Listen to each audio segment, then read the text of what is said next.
नमस्कार, म कृष्ण प्रसाद कोइराला। तपाईँ हेर्दै हुनुहुन्छ धर्म संस्कृति च्यानल। अनि प्रसङ्ग छ 2077 साल असार 7 गते आइतबारका दिन अर्थात् जुन 21 सन् 2020 का दिन लाग्ने सूर्य ग्रहणको। अहिले म ग्रहणको फल कस्तो हुन्छ, के हुन्छ त्यो भन्न उपस्थित भएको छैन। तपाईँ बसेको ठाउँमा ग्रहण कुन बेला सुरु हुन्छ, कतिखेर मध्य अवस्था हुन्छ अनि कतिखेर सकिन्छ त्यसको चर्चा गर्न उपस्थित भएको छु। मैले यहाँ केही प्रतिनिधिमूलक स्थानहरूको बारेमा चर्चा गर्दैछु। यहाँ तपाईले स्क्रिनमा देख्दै हुनुहुन्छ, यो देहरादुनको प्रतिनिधिमूलक स्थान हो। यहाँ ग्रहण सुरु हुन्छ 10:24 मा, मध्य अवस्था हुन्छ 12:05 मा र ग्रहण समाप्त हुन्छ 1:50 मा। अब तपाईले के बुझ्नु पर्यो भने यो प्रतिनिधि स्थानको हो। यहाँ चाहिँ पूर्ण रूपले ग्रहणको पूर्ण भाग देखिने भएकाले मैले देहरादुन रोजेको हुँ। फेरि देहरादुनमा र वरपरको गढवाल, कुमाऊ यो क्षेत्रमा नेपालीहरूको ठुलो बसोबास क्षेत्र पनि छ।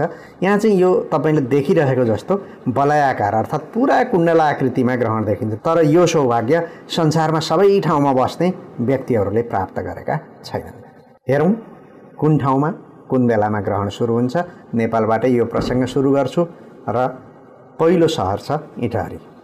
इटहरीमा 3:30:31 सम्म मात्र ग्रहण लाग्छ, जबकि नेपाली पात्रमा 3:33 बनेको छ। इटहरीमा यो 10:58:55 मा सुरु हुन्छ अनि यसको मध्य अवस्था चाहिँ 12:47:07 मा हुन्छ भने अन्त्य अवस्था 2:29:26 मा हुन्छ। इटहरीवासीहरूलाई सम्भवतः ग्रहण हेर्ने मौका मिल्दैन होला, किनभने त्यो दिन चाहिँ धेरैजसो बादल लागेको दिन हुन्छ भन्ने अनुमान गरिएको छ। यो विवरण तपाईँले साइडमा हेर्न सक्नुहुन्छ। यो इटहरी मैले बताइसकेपछि मोटामोटी तपाईँहरूले इटहरीदेखि उत्तर र दक्षिण हुने जस्तो धारान, विराटनगर, धनकुटा, सङ्खुवासभासम्मको पनि समयावधि यही हुन्छ। अब म इटहरीबाट पश्चिमतिर लाग्दैछु, सिन्धुलीको हेर्दैछु। सिन्धुलीमा के देखिन्छ भनेदेखि त्यहाँ ग्रहण 3:30:45 हुन्छ। जम्मा अवधि 10:55:34 मा सुरु हुन्छ अनि मध्य अवस्था हुन्छ 12:43:07 अनि अन्तिम हुन्छ 2:26:19। त्यहाँ पनि लगभग 83% चाहिँ बादल नै लागेको परिस्थिति हुन्छ। इटहरी जतिको अलि होइन, यो अनुमान हो। अब यो सिन्धुलीमा मैले हेरेपछि के बुझ्नु पर्यो तपाईहरुले भने धनुषा, महोत्तरी, सिन्धुली, दोलखासम्म त्यो उत्तर र दक्षिणको बिन्दुलाई चाहिँ यसैलाई प्रतिनिधि मान्नु होला। काठमाडौँको त सामान्यतया पात्रोमा पनि लेखिदिएको हुन्छ। पात्रोसित यो नेटको कुरो कति मिल्छ यो जाँच्ने कुरो पनि हुन्छ। अब काठमाडौँमा चाहिँ ग्रहण लाग्ने जम्मा अवधि 3:30:35 बताइएको छ। पात्रोसित ठ्याक्कै मिलेन है। यो हाम्रो पात्रोमा 3:33 देखाएको छ है। हामीले नेपाली पात्रो जुन युज गर्छौँ नि, यो नेपाली पात्रमा चाहिँ 3:33 छ। अब म यहाँ लोकेसन ठाउँ अनुसारको हेर्दैछु यो कुरो चाहिँ। अब त्यहाँ चाहिँ 10:53:59 मा सुरु हुन्छ अनि 12:41:04 मा मध्य अवस्था हुन्छ र अन्त्य हुन्छ 2:24:34 मा। त्यहाँ पनि धेरै बादलको मात्रा हुन्छ। सिन्धुलीभन्दा अलि धेरै हुन्छ। इटहरी जति नै बादलको मात्रा हुन्छ। सम्भवतः नाङ्गा आँखाले ग्रहण हेर्ने परिस्थिति काठमाडौँमा बन्दैन। अब काठमाडौँको यो हेरिसकेपछि तपाईहरुले के विचार गर्नु पर्यो भने यही लोकेसनको उत्तर र दक्षिण जस्तो हेटौँडा है, लगभग चितवन पनि, चितवनको पूर्वी भाग अनि उत्तरपट्टिका क्षेत्रहरू रसुवा आदिमा पनि लगभग यही समय लागू हुन्छ। थोरै सेकेन्डमा तलमाथि चाहिँ पर्छ, तर मोटामोटी यही समय लागू हुन्छ। पोखरामा हेर्नुहोस् है त, यहाँ चार्ट तपाईले यहाँ छेउमा हेर्दै हुनुहुन्छ आफैले। पोखरामा पनि 3:30:27 को ग्रहण हुन्छ। त्यो चाहिँ 10:50:47 मा सुरु हुन्छ पोखरामा, 12:37 मा मध्य अवस्था हुन्छ भने अनि 2:21:14 मा पोखरामा ग्रहण समाप्त हुन्छ। पोखरामा पनि लगभग ग्रहण हेर्ने परिस्थिति बन्दैन, बादलले आकाश ढाकेको हुन्छ। घोराईमा पनि 3:30:50 को ग्रहणको अवधि देखाएको छ। त्यहाँ चाहिँ 10:46:45 मा ग्रहण सुरु हुन्छ अनि 12:32:20 मा ग्रहणको मध्य अवस्था हुन्छ अनि ग्रहण समाप्ति हुने समय हुन्छ 2:17:35 मा। यो भयो घोराईको लोकेसन अनुसार ग्रहण कतिखेर देखिन्छ भन्ने प्रसङ्गमा। अब यो घोराइमा हेरिसकेपछि के बुझ्नु पर्यो तपाईहरुले भने घोराइदेखि माथि डोल्पासम्म दाङदेखि डोल्पासम्म उत्तर दक्षिणमा पर्ने रेन्जमा लगभग यही समयमा ग्रहण हेर्न सकिन्छ। कैलालीमा हेरौं धनगढीको वस्तुस्थिति यो सुरु हुन्छ 10:42:45 मा, मध्य अवस्था हुन्छ 12:26:49 मा अनि सकिन्छ धनगढीमा ग्रहण 2:12:36 मा।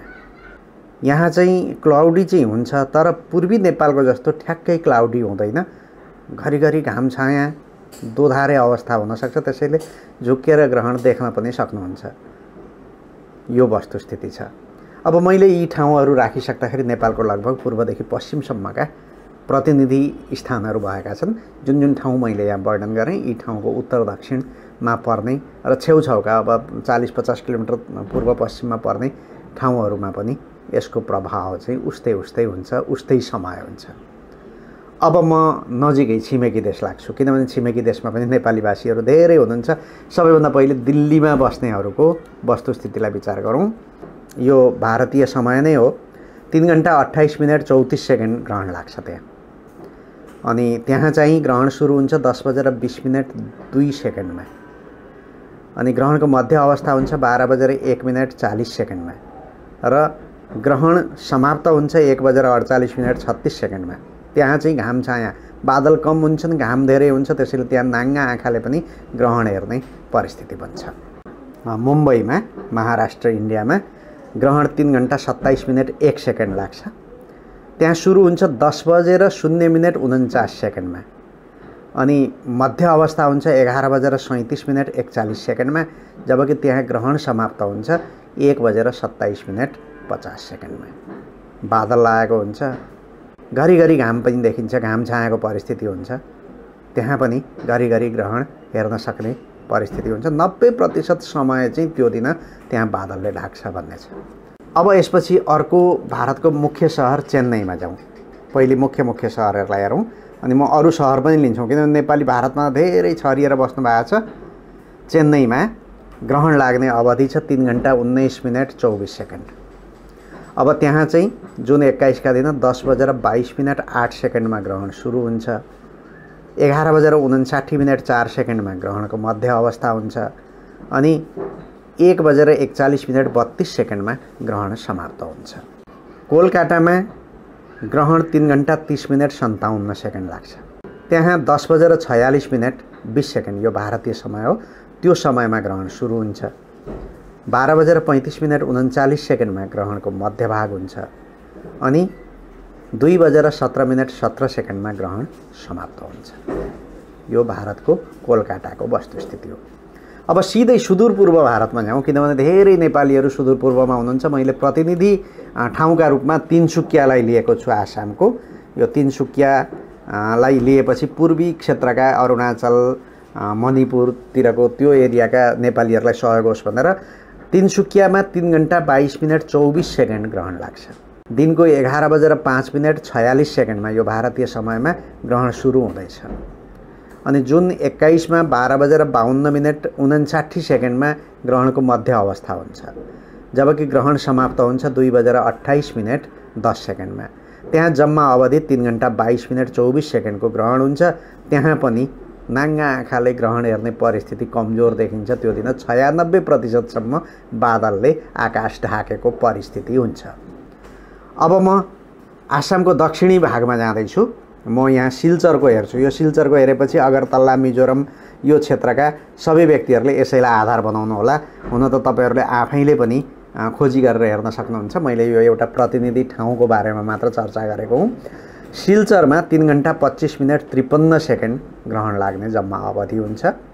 यो जुन 21 को 11:00:50 मा ग्रहण प्रारम्भ हुन्छ त्यहाँ अनि 12:49:42 मा ग्रहणको मध्यभाग हुन्छ अनि जुन 21 को 2:26:43 मा ग्रहण समाप्त हुन्छ। यहाँ पनि 95% जति भाग बादलले ढाकेको हुन्छ। अब म गुवाहाटीमा के छ वस्तुस्थिति।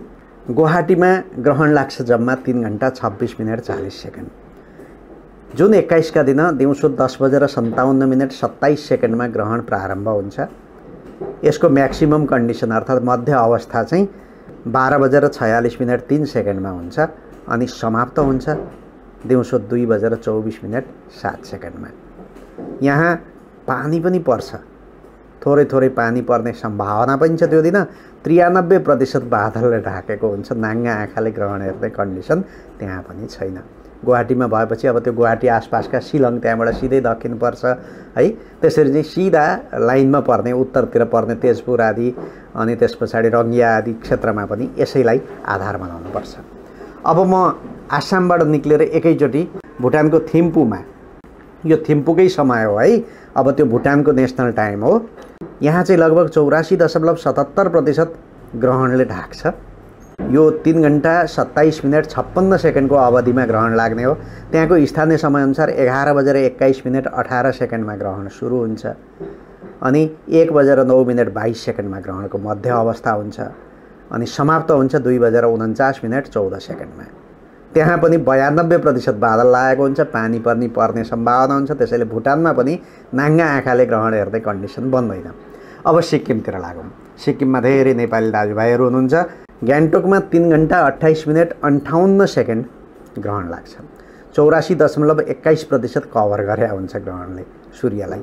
अनि यो 10:48:10 यो भारतीय समय हो, त्यतिखेर सुरु हुन्छ। 12:36:15 मा यसको मध्य अवस्था हुन्छ अनि समाप्ति हुन्छ 2:17:08 मा। अब यसपछि दार्जिलिङतिर पसौँ। दार्जिलिङमा भारतीय समयअनुसार ग्रहण सुरु हुन्छ 10:47:01 मा। त्यहाँ 83.2% कभर गर्छ सूर्यलाई ग्रहणले। जम्मा अवधि हुन्छ 3 घण्टा 29 मिनट 30 सेकेन्डको। यो ग्रहण सुरु हुन्छ 10:47:01 मा, मध्य अवस्था हुन्छ 12:35:14 मा अनि ग्रहण समाप्त हुन्छ 2:16:31 मा। त्यहाँ पनि 93% बादल लाग्ने सम्भावना छ, ग्रहण देख्न त पाइँदैन। ढाकामा यो बांग्लादेशकै समय हो है, 3 घण्टा 29 मिनटको ग्रहण हुन्छ। त्यहाँ चाहिँ 70% मात्रै ढाक्छ। यो ग्रहण चाहिँ 11:23:03 यो बांग्लादेशी समयअनुसार सुरु हुन्छ अनि 1:12:29 यसको म्याक्सिमम पोइन्ट हुन्छ र समाप्त हुन्छ 2:52:03 मा। अब राँचीतर्फ जाउँ। राँचीमा ग्रहण लाग्दो रहेछ 68.87% मात्रै। अब यहाँ चाहिँ 3 घण्टा 33 मिनट 8 सेकेन्डको ग्रहण हुन्छ। यो जुन 21 मा 10:36:44 मा सुरु हुन्छ। मध्य अवस्था हुन्छ 12:25:07 मा अनि अन्तिम हुन्छ जुन 21 मा 2:09:52 मा। यहाँ पनि 83% आकाश चाहिँ बादलले ढाकेको हुन्छ। पटनामा 77.7% कभर गरे हुन्छ ग्रहणले। यो 3 घण्टा 32 मिनट 29 सेकेन्डको हुन्छ। 10:37:06 मा सुरु हुन्छ। मध्य अवस्था 12:25:04 मा हुन्छ अनि ग्रहण समाप्त हुन्छ जुन 21 मा 2:09:35 मा। लखनऊमा ग्रहण लाग्छ 10:26:38 मा। ग्रहणले 84.25% क्षेत्र सूर्यको ओगटेको हुन्छ। यो जम्मा अवधि हुन्छ 3 घण्टा 32 मिनट 4 सेकेन्डको। ग्रहणको मध्य अवस्था हुन्छ 12:11:49 मा अनि ग्रहण सकिन्छ 1:58:42 मा। मौसमको कुरो गर्ने हो भने त्यहाँ पनि क्लाउडी दिन छ तर अलिअलि घाम देखिन्छन्। त्यहाँ चाहिँ घाम छाया नै हुन्छ। 74% बादलले ढाक्ने सम्भावना भएको दिन हुन्छ। अब म चण्डीगढको ग्रहणको वस्तुस्थिति विचार गर्छु। अब त्यो चण्डीगढको भएपछि लगभग पश्चिम उत्तर भारतका विभिन्न ठाउँको वस्तुस्थिति त्यहाँबाट बुझ्न सक्नुहुन्छ। ग्रहण त्यहाँ चाहिँ 3 घण्टा 25 मिनट 3 सेकेन्ड लाग्छ। 96.62% ग्रहण ढाकेको हुन्छ। यो जुन फायर अफ रिङ छ नि त्यो चण्डीगढबाट देख्न सकिन्छ। त्यहाँ ग्रहणको जम्मा अवधि हुन्छ 3 घण्टा 25 मिनट 3 सेकेन्डको। ग्रहण सुरु हुन्छ 10:22:03 मा, मध्य हुन्छ 12:02:05 मा अनि समाप्ति हुन्छ 1:47:06 मा। भोपाल मध्य प्रदेशमा ग्रहण लाग्दैछ 10:14:41 मा सुरु हुन्छ। 11:57:32 मा मध्य अवस्था हुन्छ। 1:47:21 मा ग्रहण समाप्त हुन्छ। त्यहाँ 73% कभर गरे हुन्छ ग्रहणको भाग, अर्थात् त्यहाँ चाहिँ पार्सियल हुने भयो। हुन त सबै ठाउँमा पार्सियल हो र पनि वलयाकार नदेखिने भयो। अनि त्यहाँ पनि 67% बादल लागेको अवस्था हुन्छ, घाम छाएको परिस्थिति छ। घरिघरि नाङ्गा आँखाले देख्ने परिस्थिति बन्न सक्छ, तर सूर्यग्रहण नाङ्गा आँखाले हेर्ने कोसिस चाहिँ गर्नु हुँदैन। अब म गुजरातको अहमदाबादतिर लाग्दैछु। ग्रहण 77.24% ढाकिन्छ। 3 घण्टा 28 मिनट 27 सेकेन्ड यसको अवधि हुन्छ। 10:03 सुरु हुन्छ, 10:03:43 मा। मध्य अवस्था हुन्छ 11:42 1 सेकेन्डको। अनि ग्रहण सकिन्छ 1:32 10 सेकेन्डमा। अब म दक्षिण भारतका 2टा प्रतिनिधि ठाउँ लिएपछि भारतको यात्रा समाप्त गर्छु। भारतमा धेरै ठाउँमा नेपालीहरू छरिनु भएकाले मैले यी विभिन्न ठाउँहरूको वस्तुस्थिति हेरेको हो। आफैले पनि खोज्न सक्नुहुन्छ तपाईले। अब हैदराबाद जाउँ पहिले। यो दक्षिण भारतको प्रमुख सहर हो। हैदराबादमा ग्रहण 50.25% मात्र कभर गरेको हुन्छ। त्यहाँ चाहिँ धेरै भाग ग्रहणको खाली हुने रहेछ। अब लगभग 50% मा आइसक्यो। 3 घण्टा 29 मिनट 12 सेकेन्ड ग्रहणको जम्मा अवधि हुन्छ। 10:14 सेकेन्डमा सुरु हुन्छ। 11:55 48 सेकेन्डमा मध्य अवस्था हुन्छ। अनि 1:44 4 सेकेन्डमा ग्रहण समाप्त हुन्छ। बेंगलोरमा 36.17% मात्र ढाकिएको हुन्छ ग्रहणले, अर्थात् धेरै भाग सूर्यको खाली हुन्छ। 3 घण्टा 18 मिनट 42 सेकेन्ड ग्रहणको जम्मा अवधि हुन्छ। 10:12 सेकेन्डमा ग्रहण प्रारम्भ हुन्छ। 11:47 36 सेकेन्डमा ग्रहणको मध्यभाग हुन्छ। अनि ग्रहण समाप्त हुन्छ 1:31 41 सेकेन्डमा। अब भारतबाट बाहिर निक्ल्यौँ, सिधै खाडीका देशहरूतर्फ जाउँ। अब दोहाको ग्रहणको परिस्थिति के देखिन्छ भने यहाँ 79.63% कभर भएको हुन्छ ग्रहण। त्यहाँको स्थानीय समयअनुसार बिहान 7:12 47 सेकेन्डमा ग्रहण प्रारम्भ हुन्छ। अनि 8:30 29 सेकेन्डमा ग्रहणको मध्यभाग हुन्छ। 10:02 2 सेकेन्डमा ग्रहण समाप्त हुन्छ। 2 घण्टा 49 मिनट 15 सेकेन्ड जम्मा ग्रहणको अवधि हुन्छ। आबुधाबीमा ग्रहण कतिखेर लाग्दो रहेछ? त्यहाँ चाहिँ 87.26% ग्रहण कभरेज भएको स्थिति देखिन्छ। 2 घण्टा 55 मिनट 51 सेकेन्ड ग्रहणको जम्मा अवधि हुन्छ। त्यहाँको स्थानीय समयअनुसार 8:12 52 सेकेन्डमा ग्रहण सुरु हुन्छ। 9:33 25 सेकेन्डमा ग्रहणको मध्यभाग हुन्छ। अनि 11:08 43 सेकेन्डमा ग्रहण समाप्त हुन्छ। अब रियादमा के छ हेरौँ है, साउदी अरबमा पनि। त्यहाँ चाहिँ 73.15 सेकेन्ड ग्रहणले कभर गरेको हुन्छ सूर्यलाई। 2 घण्टा 39 मिनट 24 सेकेन्ड ग्रहणको फुल टाइम हुन्छ। त्यसमध्ये सुरु हुने समय त्यहाँको स्थानीय समयअनुसार 7:10 9 सेकेन्डमा, मध्य अवस्था 8:23 31 सेकेन्डमा अनि अन्त्य अवस्था 9:49 33 सेकेन्डमा। काबुलमा ग्रहण 75.1% कभर गरे हुन्छ। 3 घण्टा 9 मिनट 21 सेकेन्डको छ, लामो छ त्यहाँ पनि।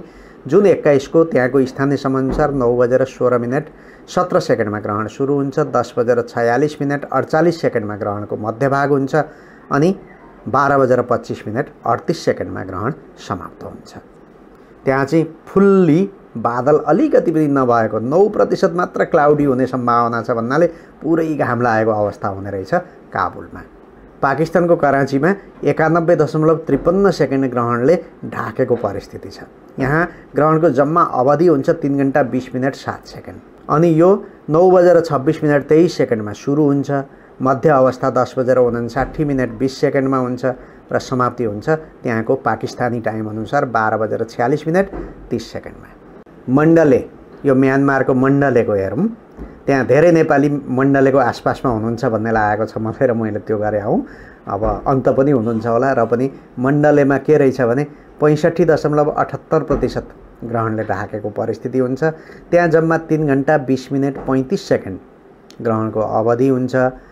अनि त्यो चाहिँ बर्मिज टाइम अनुसार 12:13 6 सेकेन्डमा सुरु हुन्छ। 2:00 52 सेकेन्डमा मध्य अवस्था हुन्छ र 3:33 41 सेकेन्डमा चाहिँ त्यहाँ चाहिँ समाप्ति हुन्छ। त्यहाँ पनि 94% जति बादलले ढाकेको हुन्छ। घरिघरि घाम देखिन्छ। आक्कल झुक्कल ग्रहण देख्ने सम्भावना हुन्छ मण्डलेमा। थाइल्यान्डको ब्याङ्ककमा 2 घण्टा 58 मिनट 53 सेकेन्ड ग्रहणको अवधि हुन्छ। त्यहाँ चाहिँ अलि थोरै लाग्ने रहेछ, 39%, 52% मात्रै भाग ग्रहणले ढाक्छ।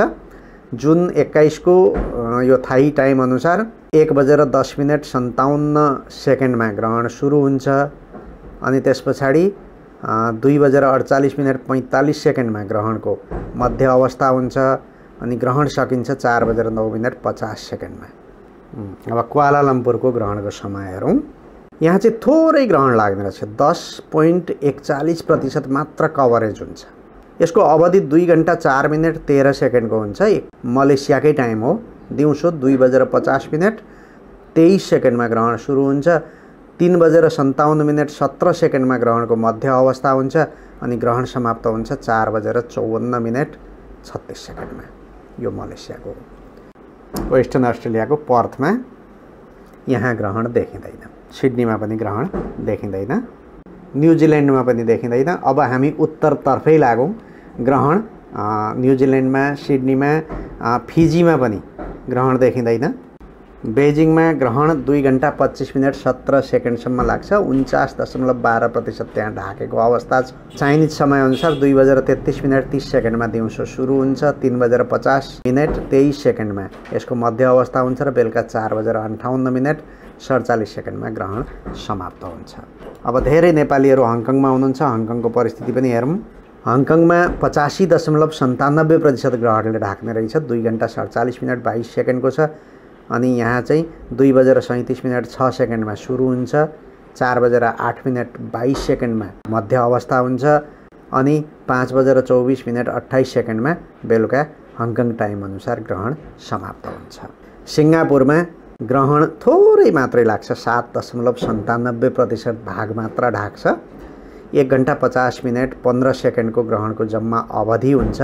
यो सिङ्गापुर समयअनुसार 3:04:33 बेलुका सुरु हुन्छ, 4:03:35 यसको मध्य अवस्था हुन्छ, 4:54:48 ग्रहण समाप्त हुन्छ। सियोलमा 44.79% ग्रहणले ढाक्ने अवस्था देखियो, 2 घण्टा 11:13 लाग्छ र कोरियन समयअनुसार बेलुका 3:53:08 यो ग्रहण प्रारम्भ हुन्छ, 5:02:29 ग्रहणको मध्य अवस्था हुन्छ, 6:04:21 ग्रहण सकिन्छ। त्यहाँ पनि क्लाउडी नै हुन्छ, 74% त्यहाँ बादल लाग्ने सम्भावना देखिन्छ, तर घाम छाया हुन्छ, घरिघरि देख्न सक्नुहुन्छ नाङ्गा आँखाले, र पनि बिना यन्त्र नहेर्नु होला सूर्यग्रहण। जापानमा ग्रहण 35.76% लाग्दैछ, 1 घण्टा 52:29 को हुन्छ। टोकियोमा यो त्यहाँको स्थानीय समयअनुसार 4:11:13 बेलुका PM ग्रहण सुरु हुन्छ, 5:10:12 ग्रहणको मध्यभाग हुन्छ अनि 6:03:42 ग्रहण समाप्त हुन्छ र त्यहाँ लगभग 85% बादल लाग्ने सम्भावना छ। ब्रोकन क्लाउड्स भन्छ, भनेपछि बादल अलि छरिएका बादल हुन्छन्, घरिघरि घाम पनि देखिने रहेछ। अब टोकियोबाट हामी एकैचोटि USA तर्फ आम फालौँ, किनभने USA मा ग्रहण देखिन्छ कि देखिँदैन। क्यालिफोर्नियामा जाउँ सिधै। अब यहाँ देख्दै हुनुहुन्छ तपाईँले, लस एन्जल्समा ग्रहण देखिँदैन, USA को पश्चिमी भूभागमा पर्ने। अब सम्भवतः USA मा कहीँ पनि ग्रहण देखिँदैन होला। म न्युयोर्क अर्को प्रतिनिधि ठाउँ हेर्दैछु, न्युयोर्कमा पनि ग्रहण देखिँदैन। अब यस्तो भएपछि टोरन्टोमा पनि ग्रहण देखिँदैन। टोरन्टो भनेको यो क्यानाडा हो। उत्तरी अमेरिकी क्षेत्रमा ग्रहण देखिने भएन। अब दक्षिणी अमेरिकी क्षेत्रको पनि विचार गरिहालौँ। ब्राजिलमा के छ ग्रहणको कन्डिसन? रियो द जेनेरियोमा त्यहाँ पनि ग्रहण देखिँदैन। त्यसैले अमेरिकी महाद्वीपहरूमा ग्रहण देखिने सम्भावना भएन। अब युरोपतर्फ आउँ एकैचोटि। लन्डनमा ग्रहण देखिन्छ कि देखिँदैन? लन्डनमा पनि ग्रहण देखिँदैन। पेरिसमा देखिन्छ देखिँदैन? पेरिसमा पनि ग्रहण देखिँदैन। त्यहाँबाट हामी मास्कोमा आउँ। मस्कोमा थोरै 0.31% ग्रहण देखिने रहेछ। 28:18 का लागि मात्र हुन्छ, आउँछ र जान्छ, चालै नपाइने रहेछ त्यहाँ। अब त्यहाँ चाहिँ बिहान 8:50:30 त्यहाँको स्थानीय समयअनुसार ग्रहण सुरु हुन्छ, 9:04:33 मध्य अवस्था हुन्छ अनि 9:18:48 ग्रहण समाप्त हुन्छ। रुस त अब ठुलो देश छ, त्यसैले बेग्ला बेग्लै ठाउँको चाहिँ अब यहाँ सम्भव हुँदैन, मैले जसरी सर्च गर्दैछु त्यसरी नै आफैले गर्नुपर्ने हुन्छ, अन्त हुनुहुन्छ भने। अब हामी मध्यपूर्वका क्षेत्र पनि हेरिसकेका छौँ। अफ्रिकन देशतर्फ जाउँ। तल्लो युरोपको तल्लो क्षेत्रतिर इटलीतिर के छ हेरौँ है त। रोममा पनि थोरै ग्रहण लाग्ने रहेछ, 0.46% मात्र, 1% पनि होइन। 27 मिनट 50 सेकेन्डका लागि ग्रहण हो कि होइन भन्ने फिलिङमै सकिने रहेछ त्यो ग्रहण। यो रोममा जम्मा जुन 21 मा 7:18:28 ग्रहणको अवधि सुरु हुन्छ, 7:32:15 ग्रहणको मध्य अवस्था हुन्छ अनि 7:46:18 ग्रहण समाप्त हुन्छ। जम्मा अवधि 27 मिनट 50 सेकेन्डको है। अब त्यहाँ सामान्य मौसमी फोरकास्ट गर्दा चाहिँ त्यहाँ घाम छाया हुने नै दिन रहेछ, बादल पनि लाग्छ, घाम पनि लाग्छ। जोहान्नेसबर्गमा ग्रहण कस्तो छ हेरौँ अब यहाँ पनि थोरै लाग्ने रहेछ ग्रहण, 2.48% कभर गरेको छ यहाँ, 54 मिनट अनि 28 सेकेन्ड यो चाहिँ देखिन्छ। अनि अर्को कुरो के छ भनेदेखि सूर्योदयभन्दा पूर्व नै सुरु हुन्छ। त्यहाँ सूर्योदय 6:54:50 छ स्थानीय समयमा, ग्रहण त्योभन्दा पहिले नै सुरु हुन्छ, त्यसैले ग्रहण सुरु भएको चाहिँ चाल पाइँदैन। अनि 6:57:26 ग्रहणको मध्य अवस्था हुन्छ, 7:13:13 ग्रहण सकिन्छ। यो साउथ अफ्रिकाको स्ट्यान्डर्ड टाइम हो। अब अलिकति अफ्रिकन अर्को एउटा देश जहाँ हिन्दूहरू धेरै बस्नुहुन्छ, केन्यामा पनि जाउँ हामी। नैरोबीमा चाहिँ अलिकति ग्रहणको मात्रा बढी रहेछ। ग्रहण त्यहाँ अर्थात् उत्तरी अफ्रिकाका देशहरूमा चाहिँ ग्रहणको मात्रा अलिकति धेरै देखिने भयो। अब त्यहाँ चाहिँ के देखिँदैछ भने 58.60% नैरोबीमा ग्रहणले ढाकेको छ। 2 घण्टा 12 मिनट 50 सेकेन्ड ग्रहणको जम्मा अवधि हुन्छ। यो जुन 21 तारिक 6:46:12 सुरु हुन्छ, 6:47:46 यसको मध्य अवस्था हुन्छ अनि 8:59:02 यो समाप्त हुन्छ। 81% क्लाउडी दिन हुन्छ, त्यसैले घाम छायाको परिस्थितिमा त्यहाँका जनताले ग्रहण हेर्न पनि पाउँछन् कि पाउँदैनन् नाङ्गा आँखाले। मैले यो लामो बसाइमा संसारभरिका प्रतिनिधिमूलक स्थानहरू, खास गरी देशका र भारतका चाहिँ धेरै ठाउँहरूमा ग्रहण कुन समयमा सुरु हुन्छ, कुन समयमा मध्य हुन्छ र कुन समयमा अन्त्य हुन्छ भन्ने कुरो बताएँ। यो किन बताएको भने ग्रहणजन्य कृत्यहरू गर्दा, खास गरी ग्रहणको मन्त्र जाप गर्दा, ग्रहणमा न्यास ध्यान गर्दा प्रारम्भ अवस्थामा एकचोटि स्नान गर्नुपर्छ। तपाईँ नदीमा जान सक्नुहुन्न भने घरैमा नुहाए पनि हुन्छ। अनि मध्य अवस्थामा अर्कोचोटि स्नान गर्नुपर्छ। अनि ग्रहण मोक्ष भएपछि अर्कोचोटि स्नान गर्नुपर्छ। परिस्थितिवश तपाईँ 3-3 चोटि नुहाउने ठाउँमा हुनुहुन्न भने पनि ग्रहण मोक्ष भएपछि अनिवार्य नुहाउनुपर्छ। त्यसैले यो समय सारिणी मैले बताएको हुँ। पक्का पनि तपाईँलाई लाभ भयो होला। अब अहिलेको प्रस्तुतिबाट म कृष्ण प्रसाद कोइराला बिदा चाहन्छु।